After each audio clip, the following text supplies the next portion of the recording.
नमस्कार, मी राहुल कुलकर्णी. श्री अशोक चव्हाण साहेब आपल्यासोबत आहेत. माझ्या मते भोकर, नायगाव आणि देगलूर ह्या ठिकाणी भारतीय जनता पार्टीला सध्या बऱ्यापैकी एज आहे, पण अर्थात लढाई सोपी नाही आहे. नाही, कुठलंच इलेक्शनमध्ये लढाई सोपी नसतेच. म्हणून मी इतके वर्ष राजकारणात, समाजकारणात आहे. अनेक निवडणुका मी स्वतः लढलेलो आहे. निवडणुकीमध्ये असंच असतं, शेवटपर्यंत लढाई सुरू असते. तसं एखादं सैन्य सीमेवर लढतं, त्यावेळी सतर्क राहावं लागतं. गोळी कुठून कशी येईल सांगता येत नाही आणि सतर्क राहून व्यवस्थितपणे सर्व शांतपणे व्यवस्थितपणे सर्व शेवटपर्यंत टिकवावं लागतं. वातावरण चांगलंच आहे, शेवटपर्यंत टिकवणं महत्त्वाचं आहे आणि ऐनवेळेपर्यंत काय होईल हे सांगता येत नाही. परंतु परिस्थिती ही पॉझिटिव्हिटीकडे वाढते आहे, ही त्याच्यामध्ये समाधानाची बाब आहे. कार्यकर्त्यामध्ये उत्साह आहे, लोकांना दिसते की सीट येण्यासारखी आहे, वातावरण चांगलं आहे. अधूनमधून गोळीबार होत राहतो, इकडून तिकडून गोळ्या चालत राहतात. परंतु मी पॉझिटिव्ह, कारण माझं काम जे आहे, मी माझ्याबद्दल स्वतःची पाठ थोपटत नाही आहे. पण माझं प्रामुख्याने लोकांशी असलेलं असं आहे की परिवार हा विषय नाही आहे इथे. इथे केलेलं काम हे लोक म्हणतात, साहेब काही ठिकाणी लोक जे भाजपला मतं देत नाहीत ते हेही म्हणतात की साहेब आम्ही तुम्हाला मतदान करतो आहे. अच्छा, म्हणजे असं मुस्लिम समुदायाचं स्पेशल आहे. काही प्रमाणात असं मी म्हणणार नाही, पण जनरली असं जे भाजपचे विरोधी आहेत तोही गट येतोय माझ्याकडे, तर म्हणजे साहेब मी तुम्हाला मतदान करतोय. म्हणजे ही बोलण्याची सुद्धा काही लोकांची तयारी जी येत नव्हते ते पण आता ही भाषा बोलतायत. त्यामुळे फरक आहे, निश्चित फरक आहे. भाजपला मानणारा वर्ग आहे, मला व्यक्तिगत मानणारा वर्ग आहे. नवीन पिढी श्रीजयाला एक नवीन पिढीची प्रतीक म्हणून पाहते. तर मला वाटतं की पॉझिटिव्हिटी आहे, चांगलं चाललं आहे. शेवटपर्यंत वातावरण टिकवणं महत्त्वाचं आहे. पण तुम्ही अडकून पडलात असं नाही वाटत तुम्हाला? नाही, अडकून युअर अ नाही. टॉलेस्ट लीडर आहे. अडकून पडण्याचा प्रश्न नाही आहे. नांदेड आहे, आपण जिंकतो म्हणून तर सवय आहे. लोक हे बऱ्याच वेळ विसरतात. आपण टॉल कशामुळे आहोत, जिल्ह्यात काय आहोत, राज्यात राज्यात नंतरचा विषय आहे. आपल्या जिल्ह्यात मतदारसंघातही काय आहोत हाही विषय महत्त्वाचा आहे ना. त्यामुळे मी जाऊन आलो अनेक ठिकाणी. मी 2-3 ठिकाणी देगलूरलाही जाऊन आलो, नायगावलाही जाऊन आलो, इथेही आहे. त्यामुळे तो विषय नाही आहे. औरंगाबादला जाऊन मी संभाजीनगरला प्रेस कॉन्फरन्स घेऊन आलो. तर जमतंय तसं मी करतोय, पण वेळ कमी आहे. वेळ कमी असल्यामुळे धावपळ होते. पण एक काळ होता की तुम्ही 9 पैकी 9 हा विक्रम करून दाखवला होता. अर्थात तुम्ही पक्षांतर केल्यानंतर पॉलिटिकल आणि वोटरची डेमोग्राफी पण बदललेली आहे. बरोबर आहे. अल्पसंख्याक आणि एससी समुदाय काही भाजपबरोबर जात नाही, ती वस्तुस्थिती आहे. What is your analyst? En bloc तसं म्हणता येणार नाही. असं आहे की भाजपमध्ये अनेक जिल्ह्यामध्ये भाजपचं नेतृत्व काही ठिकाणी निश्चित तौर पर काही जिल्ह्यात व्यवस्थित सक्षमपणे आहे. आता हा जिल्हा तर काँग्रेसचाच होता ना. हा जिल्हा मी सांभाळला, मी काँग्रेसचं इथे नेटवर्क उभा केलं, त्यामुळे भाजप इथे विकस होती. आता मी इथे आल्यानंतर भाजपच्या सगळ्या लोकांना सोबत घेऊन वाढवण्याची ताकद वाढवण्याचा प्रयत्न माझा आहे. त्यामुळे ही पहिलंच इलेक्शन आहे पक्षांतर केल्यानंतर. माझ्यासाठी या जिल्ह्यातलं पहिलंच इलेक्शन आहे. पण स्वाभाविक. हे तुम्हाला ट्रान्सफॉर्मेशन सोपं जात नाही मताच्या अर्थाने आणि वैचारिकदृष्ट्या अर्थात तुम्ही ते अडॅप्ट केले असं दिसतंय आता पूर्णपणे.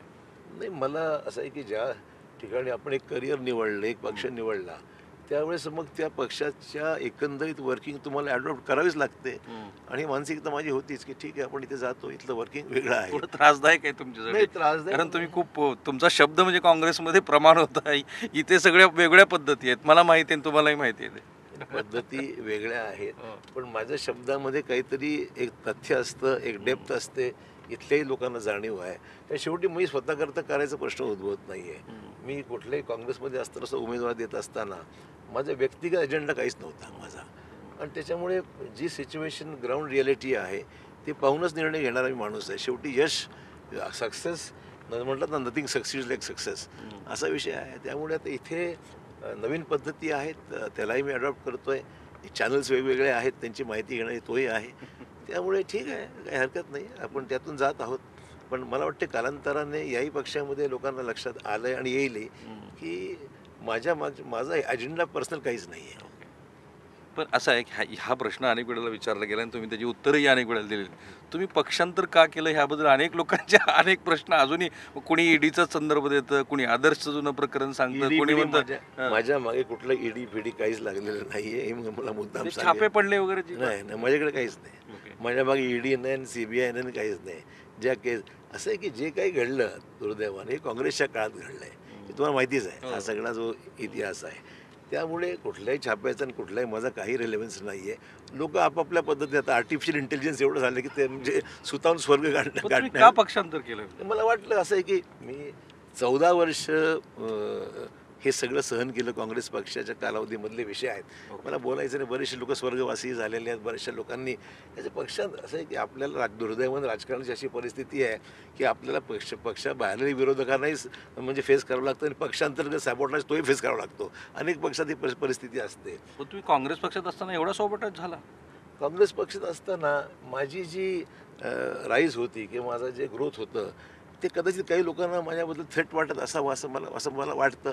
हे माझा अंदाज आहे. मी काही त्याला मी फार मोठा माणूस स्वतःला कधी समजलेला नाही. एक कार्यकर्ता म्हणूनच काम केलं आहे. पण टार्गेट करून जे काही मराठवाड्यात सुरू होता उद्योग त्याचा परिणाम निश्चित मला शेवटी मी फ्रीली काम करणारा माणूस होता आणि मी माझ्या वडिलांच्या छत्रछायाखाली काम केलं, वाढलो.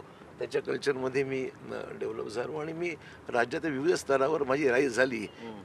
ती काही लोकांना कदाचित थ्रेट वाटत असेल असं वाटतं मला. आणि मग मला वेगवेगळ्या पद्धतीने माझे काही घेतलेले निर्णय काही लोकांना आवडले नसतील. पण मी जे विभागीय आयुक्त कार्यालयाचा मुद्दा होता. नाही, तो तर होताच ना. मग त्याच्यासाठी मला फार मोठी किंमत मोजावी लागली. हे फॅक्टच आहे. काही कारणच नव्हतं त्याला. पण फेस करावं लागलं मला. मला किंमत मोजावी लागली. तर हे सगळे जे त्या काळातले षडयंत्र रचले गेले त्याचे परिणाम मी भोगले. एक नाही 14 वर्ष भोगलेत मी. पण आता आदर्शबद्दल म्हणजे तुमच्या बाजूने मी जेव्हा विचार करतो तर आदर्शसारखं प्रकरण त्याच्यानंतर आलेल्या सगळ्या प्रकरणाची तुलना केली तर काही फारसं मोठं नव्हतं आणि तुम्हाला तडकाफडकी मुख्यमंत्री पदाचा राजीनामा द्यावा लागला. असं आहे की मी या संदर्भामध्ये तडकाफडकी राजीनामा द्यावा लागली गोष्ट खरी आहे. पण तो विषय अजूनही सिद्ध कोणी करू शकलं नाही आणि नव्हताच. पण ते ओढून ताणून ते प्रकरण लावण्याचा आणि तो प्रत्येक निवडणुकीमध्ये हा प्रश्न येतोच. पण त्याच्यातून आता मला म्हणजे एवढा जो त्या विषय चर्चा करून करून चोथा झाला आहे त्याचा की नाही, पण त्या निमित्ताने मग काँग्रेस अंतर्गत राजकारण दिवंगत विलासराव देशमुखांचं नावही पुन्हा किंवा काँग्रेसमधली असलेली लॉबी त्याची चर्चा होते. त्याच्यात तुम्ही आत्ता थोडासा उल्लेख केलेलाच आहे. नाही असं आहे की सगळ्यात घाणेरडं राजकारण जे आहे की पक्षांतर्गत जे काही चालत राहतं एकमेकाला खेचण्याचं दुर्दैव आहे ते. म्हणजे मी याच्या आता फार पलीकडे गेलेलो आहे आणि मला काही स्वारस्य याच्यामध्ये राहिलेलं नाही आहे. पण आम्ही सर्व शिकार आहोत त्या पक्षांतर्गत राजकारणातले. तर शेवटी माणसाला स्वतःचा स्वाभिमान आहे, सेल्फ रिस्पेक्ट आहे. माणूस काम करतो तर त्या कामाला कुठेतरी जॉब सॅटिस्फॅक्शन पाहिजे. आपण काही इथे पक्षामध्ये कर्मचारी म्हणून काम करत नाही. आपण एक राजकीय सामाजिक एक व्यक्ती म्हणून त्या पक्षासाठी आपलं योगदान देतो, आयुष्य घालवतो. त्यामुळे हे सगळं करत असताना किमान काही अपेक्षा असतात की आपल्या कुठे कॉन्ट्रीब्युशनचं एक्नॉलेजमेंट व्हावं. आपल्याही भावना कुठे समजून घेतल्या गेल्या पाहिजेत. हे असलं ठीक आहे. रोज आता कुठे कोण कोणाच्या मागे रोज लागत राहील ठीक आहे. आणि त्या स्टेजच्या फार फुलं गेलो होतो आपण आयुष्यामध्ये. पण मी आता तुम्ही हा विषय काढला आणि ह्यातला शेवटचाच प्रश्न विचारणार आहे. असं म्हणतात की ज्या दिवशी तुम्ही विभागीय आयुक्तालयांचा निर्णय घोषित केला त्या दिवशी तुम्ही आणि विलासराव साहेब हे दोघं दिवसभर गाडीमध्ये होता. 9 वाजेपर्यंत तुम्ही एकत्रित प्रवास केला आणि 9:30 वाजता दिवंगत पतंगराव कदम साहेबांनी तो निर्णय घोषित केला आणि ते विलासरावांच्या मनाला खूप लागलं. कारण मुख्यमंत्रीपद तुम्हाला देत असताना नारायण राणे यांना डावलून त्यांनी तुम्हाला प्राधान्यक्रम दिला होता अशी आमच्यापर्यंत आलेली माहिती आहे. नाही असं आहे. एक गोष्ट खरी आहे की विलासरावांचं आणि राणेंचं कधी जमलंच नाही. आणि राणेंनी त्या काळात विलासरावांच्याबद्दल विरोध होत भूमिका घेतली होती. फार म्हणजे संघर्ष पर्सनल पातळीवर सुद्धा बराचसा गेला होता. पण मी त्यावेळेस विलासरावांचंही ऐकलं आणि राणेंना सुद्धा पक्षाला सोडू दिलं नाही मी. विलासरावांना राग त्याचा होता. मी म्हटलं हे निवडणुका तोंडावर आहे. मी राज्याचा मुख्यमंत्री मला काम करायला संधी दिली गेली होती. 2-3 महिन्यावर निवडणुका होत्या. आणि राणेंचा आता कोकणामध्ये एक मातबर नेता हा जाऊ नये पक्ष सोडून ही माझी भूमिका होती. म्हणून राणेंना मी बरोबर घेतलं. ते कदाचित विलासरावांना आवडलं नसेल त्यावेळेस. त्यांचं बिलकुल जमायचं नाही. आणि विलासरावांनी मला मुख्यमंत्री पदाचा ज्यावेळेस निर्णय होत होता त्यावेळेस त्यांनी मला समर्थन दिलं. हे मान्यच करावं लागेल. वादच नाही माझा त्याच्याबरोबर.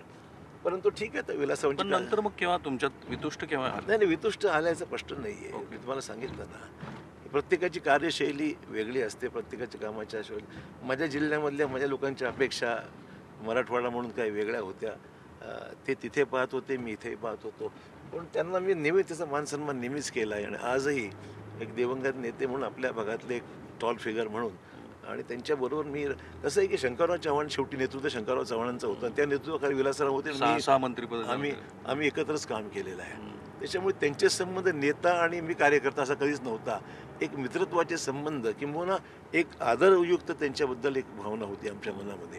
तर तसा काही विषय नव्हताच. पण ठीक आहे, आता काही कालांतराने काही गोष्टी घडल्या आणि मग अशा इतिहास बाकी आहेच आपल्याला माहिती आहे. ठीक आहे. माझं प्रामाणिक मत आहे की श्री अशोक चव्हाण यांनी मराठा आरक्षणासंदर्भामध्ये मोलाची भूमिका बजावली.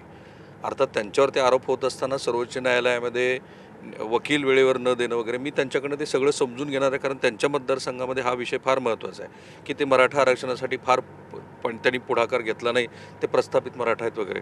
पण त्याही आधी मी कधी शरद पवार साहेबांना वैयक्तिक टीका टिप्पणी करताना बघितलं नाही. खरं तर जो निकष त्यांनी तुमच्यावर लावला संधी साधूपणाचा, हा तर त्यांना त्यांच्या पुतण्याबद्दल पण लावता आला असता.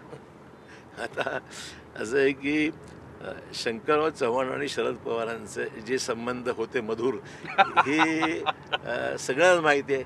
दुर्दैवाने आज पवारसाहेब ज्या माझ्याबद्दल बोलतायत, हा त्याचा उर्वरित भाग असावा असं मला वाटतं. पण मी त्यांच्याबद्दल नेहमीच रिस्पेक्ट ठेवलेला आहे. कारण शंकरराव चव्हाण फार ब्लंट होते. पवारसाहेबांचं आणि त्यांचं व्यक्तिगत पवारसाहेबांचं कधीच भांडण त्यांच्याशी नव्हतं. तेव्हा ते मराठवाड्यासंदर्भातले विषय होते, राजकीय काही भूमिका होती. यशवंतराव चव्हाण आणि शरद पवारांचं जे इक्वेशन होतं त्या काळानंतर यशवंतराव चव्हाण सत्तेहून उतार झाल्यानंतर शंकरराव चव्हाणांना काही पवारसाहेबांच्या बऱ्याच गोष्टी पटायच्या नाहीत आणि तो संघर्ष फार तीव्र होता. पण आम्ही पुढची पिढी आल्यानंतर आम्ही शंकरराव चव्हाण साहेबांनाही मानत होतोच एक नेता म्हणून, आणि पवारसाहेबांना तेवढाच रिस्पेक्ट तेव्हाच देतो, आजही देतो आम्ही. माझ्यासारख्या लहान माणसाबद्दल टिप्पणी करावी, तुम्ही लहान वगैरे म्हणून ना त्यांना एक प्रकारे पवारसाहेबांनी माझ्यासारख्या छोट्याशा व्यक्ती दखल घेणे इतका सुद्धा मी माणूस नाही त्यांच्याकडं. त्यांचं सगळी व्याप्ती मोठी आहे, नेते देशाचे आहेत, रिसोर्सेस मोठे आहेत, संबंध खूप आहेत. म्हणजे बिल क्लिंटनपासून ते साध्या कार्यकर्त्यापर्यंत त्यांचे संबंध आहेत. माझी तुलना किंवा दखल घेण्यासारखा माणूसच मी नाही आहे असं मला वाटतं. त्यामुळे ते कशाला बोलते मला माहीत नाही आहे, परंतु त्यांच्याबद्दल रिस्पेक्ट माझ्या मनात आहे. फक्त मला एवढीच विनंती आहे, शंकरराव चव्हाणांचे जे काही त्यांचे संबंध होते ते पुढच्या पिढीवर जाऊ देऊ नका, तुम्ही तिथेच ठेवा ते विषय. मी एक वेगळा माणूस आहे. शंकरराव चव्हाणांशी तुमचे असलेले वादाचे विषय कृपया मला त्याच्यात अडकू नका, कारण ही काही दुश्मनी का वर्षानुवर्षां पुढे पिढ्यानपिढ्या पुढे चालवायची आहे का? म्हणजे अजित पवारांशी चांगले संबंध आहेत, प्रॅक्टिकल भूमिका आमची आहे. ठीक आहे, अनेक गोष्टी अजित पवारांच्या पटत नसतील, शरद पवारांच्या पटत नसतील, पण बियॉन्ड द पॉईंट आम्ही त्या नेत नाही. राजकारणामध्ये ठीक आहे, आजची बदललेली परिस्थिती, अनेक पक्षात वेगवेगळे मतप्रवाह आहेत, पण पर्सनल लेवलला का जायचं? राजकारणामध्ये पर्सनल लेवलला जाऊन हे जे काही वितुष्टीने वादावाद खाली खानदानापर्यंत जे चाललेलं आहे, मी त्या फेवरमध्ये नाही आहे. पण मी पवारसाहेबांच्या बाजूनं बघतो तेव्हा तो कॉन्टेक्स्ट येतो तो वैचारिक बदलाचा. शंकररावांना खरं तर आज ते नाही आहेत, परंतु तो संदर्भ जो दिला तो त्यांनी पक्ष सोडलाच होता असं सांगण्यापर्यंत पवारसाहेबांचा संदर्भ. त्यांच्या असंच आहे की ज्यावेळी शंकरराव चव्हाण साहेबांना पक्ष सोडून महाराष्ट्र समाजवादी पक्ष काढावा लागला, ते इंदिराजींना भेटले होते आणि शंकरराव चव्हाणांना एमर्जन्सीच्या नंतर पराभव झाल्यानंतर पक्षात कॉर्नर केलं गेलं होतं. आणि असंही वसंतदादा पाटील, शरद पवार सगळे एकत्र होऊन शंकरराव चव्हाणांचं उच्चाटन करायचं राजकारणातून, अशीच भूमिका होती. मग शंकरराव चव्हाण म्हणाले की मग आजच्या या परिस्थितीमध्ये मला पर्याय काहीतरी मार्ग निवडावा लागेल. इंदिराजींची भेट घेऊन त्यांनी परवानगी घेतली, मी पक्ष सोडून चाललेलो आहे, पण ज्यावेळेस तुम्हाला वाटलं की मला सोबत घ्यायचं मी यायला तयार आहे, ही भूमिका घेऊन त्यांनी त्यावेळेस पक्ष सोडला होता. फॅक्ट आहे. त्यामुळे असं की राजकारणामध्ये आपण प्रामाणिकपणे काम करतो. दांडगाईने राजकारण करण्याची प्रवृत्तीची काही लोकांची आहे. त्यावेळेसच्या काळामध्ये शंकरराव चव्हाणांनी ते अनुभवलं. त्याला धक्काबुक्की, तुम्हाला माहिती आहे सुधाकरराव नाईकांना धक्काबुक्की करण्यात आली होती. शंकरराव चव्हाण साहेबांना सुद्धा त्यावेळेस एमर्जन्सीच्या पराभवानंतर पक्ष मिटिंगमध्ये धक्काबुक्की करण्याचा प्रयत्न केला होता. ही काय संस्कृती आहे का राज्याची? आम्ही पाहिलं आहे, मला माहिती काय आहे ते. त्यामुळे हे काही, आणि ही सगळी दांडगाई आहे काही लोकांची. माझं म्हणणं एवढंच आहे की यातून आम्ही जवळून पाहिलं आहे, हा संघर्ष सगळं अनुभवलेला आहे, आणि आमची काम कर ठीक आहे, नसेल पडलं तर आपला मार्ग आपण वेगळा स्वीकारावा. आणि लोक आपल्या शेवटी राजकारणामध्ये लोक आपल्या बरोबर आहे, आपण काय चुकीचं करत नाही आहे, हा जो पण आपल्याला कॉन्फिडन्स आहे तोपर्यंत ठीक आहे. राजकारण चढउतार होत राहतात, माणसाला काही निर्णय घ्यावे लागतात. आयुष्यामध्ये निर्णय घेतले मी, आणि I don't repent for that. Okay. पण शंकररावांच्या बरोबर तेव्हा यशवंतराव होते का? कारण यशवंतरावाचे मानसपुत्र म्हणून शरद पवारांना सांगितलं. हो ना, मग शरद पवारांनी सुद्धा त्यावेळेस यशवंतरावजींच्या बाबतीमध्ये त्यांची भूमिका नंतरच्या काळामध्ये कशी होती हे जग जाहीर आहे, मला काही बोलणं उचित नाही. त्याच्यामध्ये दोन्ही मोठी माणसं आहेत राज्यातली.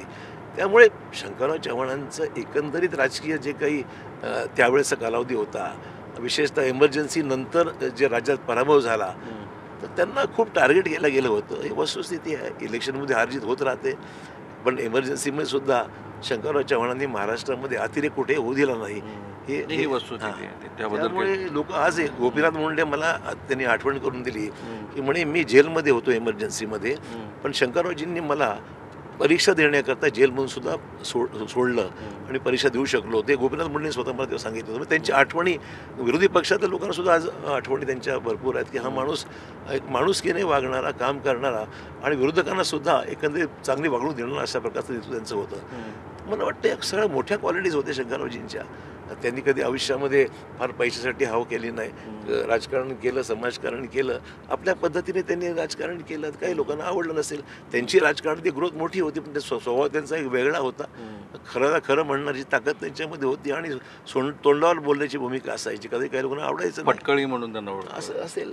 पण ठीक आहे, पण आत्ता प्रदीर्घ काळ तुमचा काँग्रेसमधला प्रवास बघितल्यानंतर आत्ता शरद पवार साहेब असं म्हणतात की तुम्ही संधी साधूपणा केलेला आहे. मग हा शेवटचाच प्रश्न आहे यातला. मी संधी साधू त्यांच्याबद्दल मी काय बोलू. मला मी लहान माणूस आहे फार. ते देशामध्ये अनेक महत्त्वाच्या पदावर फार सिनियर आहे. त्यांच्याबद्दल संधी साधूपणा मी हा प्रश्न विचारला की मी काय बोलू असं नाही, तुम्हाला पुलोचा प्रयोग सांगायचा. आता लोकांना इतिहास माहिती आहे, लोक विसरत नाही इतिहास. त्यामुळे लोकांनी मी संधी साधू आहे का कोण आहे हा प्रश्न. पण ते आजही म्हणतात मी वैचारिक चेंज केलेलं नाही. ठीक आहे, मधल्या काळात चर्चा झाली की भाजपबरोबर चर्चा झाली वगैरे वगैरे. त्यांची ताकद अफाट आहे, सस्टेन करू शकत असतील. माझ्यासारख्या लहान माणसाला कदाचित राजकीय क्षेत्रामध्ये सस्टेन करणं सोपं नाही आहे.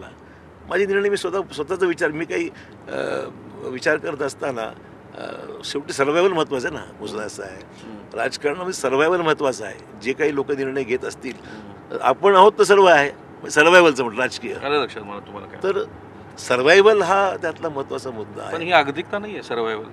ही आगतिकता नाही आहे सर्वायवल. नागरिकता विषय नाही आहे, पण निर्णय घेत असताना आज प्रेझेंट सर्कमस्टन्सेस म्हणजे आपण जेव्हा पाहतो की तुमची काय अवस्था होते आहे किंवा तुम्ही ज्या मानसिक अवस्थेमधून जात आहात त्याला कुठेतरी रेकग्निशन होतं आहे का, तुमच्या एकंदरीत अवस्थेबद्दल कोणी विचार करत आहे का. बाकी ज्येष्ठांकडून अपेक्षा काय असते, फक्त एक सहानुभूतीची साथ पाहिजे आणि राजकारणामध्ये एकंदरीत कोणीतरी आपल्याला मागे आपला खंबीर आहे हे गॉडफादर लागतोच. तर आम्हाला वाटत की आता हे दिवस मर्यादित आहेत. आजच्या दुर्दैवाने आजच्या राजकारणात कोणी कोणाचं राहिलेलं नाही आहे. एकेकाळी तर माणसाचे व्यक्तिगत संबंध असायचे, सांभाळण्याचे, एकमेकाला सांभाळून घ्यायचे, एकमेकाचं नेतृत्व वाढवण्यासाठी शंकरराव चव्हाणांनी अनेक लोकांना वाढवलं, मोठं केलं. आज ती परिस्थिती नाही आहे दुर्दैवाने. अशोकराव हे खूप मनापासून बोलत आहेत, त्यांच्या सगळ्या भावना तुमच्यापर्यंत पोहोचल्या. आता मी मराठा आरक्षणाच्या मुद्द्यावरती होतो. मी तुमचं काम दोन पातळीवरती बघतो. मला माहिती आहे तुम्ही सभागृहात प्रयत्न केले, समितीच्या अभ्यासामध्येही तुम्ही प्रयत्नशील होतात, परंतु सर्वसाधारण मराठा समाजातल्या मंडळींचा आक्षेप तुमच्यावरती हा आहे की तुम्ही प्रस्थापित आहात. त्यामुळं ज्यांच्याकडे नाहिरे वर्ग आहे त्यांच्याकडे तुमचं कायम दुर्लक्ष झालं. सुप्रीम कोर्टामध्ये जेव्हा उलटा निर्णय आला त्यावेळेला तुम्ही वकील न देणं वगैरे जे भारतीय जनता पार्टीचे तत्कालीन विरोधी पक्ष म्हणायचं. माझा स्टँड मी काँग्रेसमध्ये असताना आजही असताना तो स्टँड आहे. आम्ही तेच वकील लावले. मुकुल रोहतगी असो आणि कपिल सिब्बल असो, पटवाली असो, हीच ज्येष्ठ सिनियर काउन्सिल्स जे भाजपच्या काळात लावले गेले होते तेच सिनियर काउन्सिल आम्ही महाआघाडीमध्ये कंटिन्यू केले. हे मला मुद्दाम सांगितलं पाहिजे. म्हणजे वकील लावले ना ही बाब खोटी आहे. वकील वेळेवर असायचे. सुप्रीम कोर्टामध्ये तारखा पडत राहतात, तारखा लांबतात. कुठली गोष्ट तातडीने घ्यायची न घ्यायची हा निर्णय कोर्टाचा असतो. आपण त्यात काही हस्तक्षेप करू शकत नाही. वकिलांनी चांगली बाजू मांडली. उलट इतरही जे पक्षकार होते, जे मराठा संघटना होता त्याच्या वतीने त्यांनाही आम्ही मदत केली. बा तुम्ही वकील लावा, आणि त्यांनी वकील लावले. त्यामुळे वकिलांची एक चांगली फौज त्या ठिकाणी होते. पण शेवटी असं आहे सुप्रीम कोर्टाचे निर्णय याच्यावर कॉमेंट आम्ही करू शकत नाही की त्यांनी घेतलेला निर्णय हा सर्वोच्च न्यायालयाचा निर्णय आहे आणि त्याच्या पलीकडे दुसरं काही पर्यायच नाही. त्याच्यामुळे त्या निर्णयानंतर झालेली परिस्थिती आणि त्याच्यावर मात करण्याकरता एकनाथ शिंदेंनी जे काही गोष्टी केल्या ते चांगल्याच केल्या ना. आज मला सांगा माझ्या कालावधीमध्ये विषय सुप्रीम कोर्टात होता, हायकोर्ट सुप्रीम कोर्टामध्ये, आणि न्यायप्रविष्ट असलेल्या प्रकरणामध्ये सरकारला मर्यादा पडतात. मग शेवटी कोर्टाचा स्टे होता. इव्हन लावलेली माणसं कोर्ट घेऊ देत नव्हतं. अशा प्रकारची परिस्थिती होते. नंतर कालावधीने नंतर मग सुप्रीम कोर्ट निर्णयानंतर त्याच्या जजमेंटमध्ये ज्या काही गोष्टी उद्भवल्या त्या अनुषंगाने करेक्टिव्ह मेजर्स एकनाथ शिंदेनी घेतले, महायुती सरकारने घेतले, त्याला फायदाही झाला. अजूनही कोर्टाने कुठलीही स्थगिती दिली नाही. 10% आरक्षण लागू झालेलं आहे. त्या 10% आरक्षणानंतर नोकऱ्या लोकांना मिळालेल्या आहेत, कुणबी सर्टिफिकेट्स लोकांना देण्यात आलेले आहेत, केसेस मागे घेण्यात आलेले आहेत. आणि आमचं कॉन्ट्रीब्युशन सभागृहात एक लोकप्रतिनिधी या नात्याने मी भूमिका मराठा आरक्षणाच्या समर्थनार्थ निश्चित घेतलेली आहे. जे की आजही तुमची तशीच आहे. मी जाहीर बोलतोय, म्हणजे भाषणात मी जाहीर बोलतो की काय भूमिका आहे. लोकांचं म्हणणं एवढंच आहे की आमच्यातलं काढून दुसऱ्याला देऊ नका, हा एक त्यातला मुद्दा आहे. आणि तो सेन्सिटिव्ह आहे. सेन्सिटिव्ह म्हणजे जे ओबीसी आहेत किंवा बाकीचे लोक आहेत ते म्हणतात की तुम्ही जरूर द्या पण आमचं काढून देऊ नका, हा त्यातला एक संघर्षाचा मुद्दा आहे. दुसरा मुद्दा आहे काय त्याच्यामध्ये, तर माझं म्हणणं एवढंच आहे की या परिस्थितीमध्ये आरक्षणाच्या समर्थनार्थ भूमिका घेतली, प्रयत्न केले, सब कमिटीमध्ये अनेक विषय एक रिव्ह्यू घेत मॉनिटरिंग करायचो. या सगळ्या संघटना त्याच मीटिंगमध्ये हजर राहायच्या. त्यामुळे अशोक चव्हाणांनी काय केलं हे रेकॉर्डवर आहे. अशोक चव्हाणांचं काय भाषण झालं हे रेकॉर्ड सभागृहाच्या रेकॉर्डवर आहे. जरांगे पाटलांबद्दल मी काय बोललो हे रेकॉर्डवर आहे. पॉझिटिव्हच भूमिका त्यावेळेस आताही घेतली, त्यावेळेस घेतले आणि डायरेक्ट त्यांच्याबद्दल पॉझिटिव्ह बोलणार मी एकमेव माणूस असेल की मी काय बोलतोच. माझा मुद्दा एवढाच मर्यादित आहे की त्या माणसाला ट्रमेंडस कॉन्ट्रीब्युशन नाकारता येत नाही. कॉन्ट्रीब्युशन आहे, मोठं कॉन्ट्रीब्युशन आहे त्याच्यामध्ये, हो निश्चितच आहे. तर माझं म्हणणं एवढंच आहे, या सगळ्या बॅकग्राऊंडवर तुम्ही म्हणता की टार्गेट खालच्या लेवलला केलं जातं आहे. कोण करतं आहे?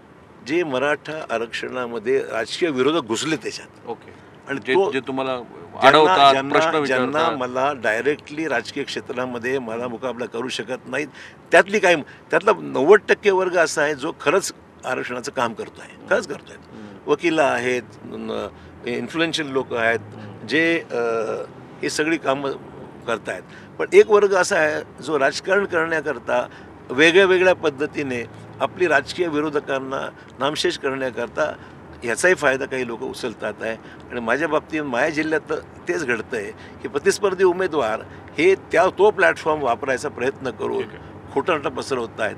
हे त्याचा भाग आहे. पण ठीक आहे, फेस करू त्याला. ठीक आहे. शेवटचा प्रश्न. मी आता महाराष्ट्राचा 70-80% भूभाग फिरल्यानंतर माझं असं मत आहे की लोकसभेसारखं चित्र नाही आहे, परंतु अजूनही थोडासा एज हा महाविकास आघाडीला आहे. तुम्ही बऱ्यापैकी मैदान कव्हर केलेलं आहे.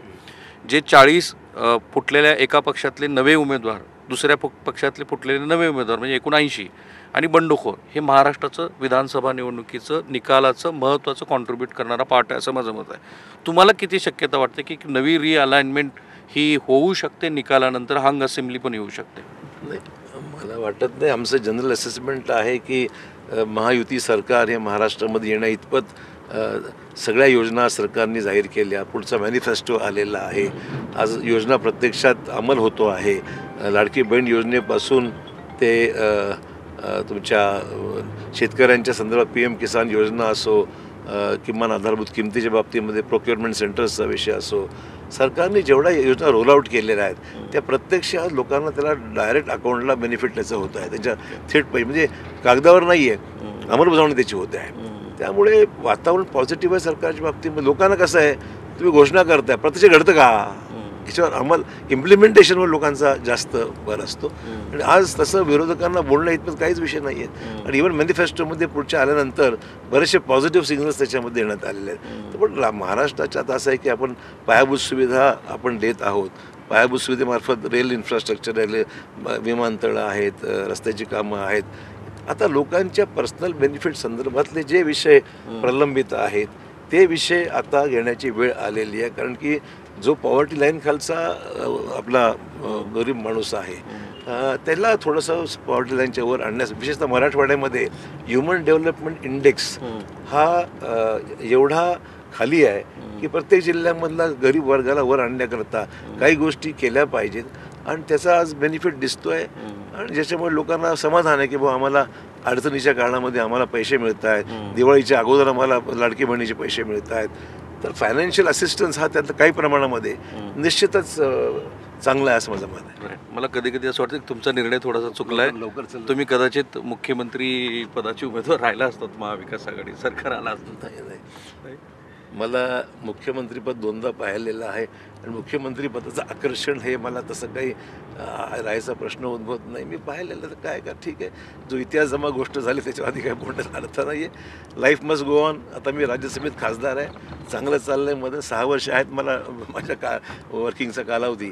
त्यामुळे मी समाधानी आहे आणि राजकारण काय होतं बघूया पुढे. Thank you sir, thank you so much. So हे होते अशोक चव्हाण. मला वाटतं की इतकी दिलखुलास मुलाखत आणि अनेक महत्त्वाचे प्रश्न मी त्यांना काउंटर म्हणून पण विचारलेले आहेत. कॅमेरामन निकेतन मानेसह मी राहुल कुलकर्णी, NDTV मराठी, भोकर, नांदेड.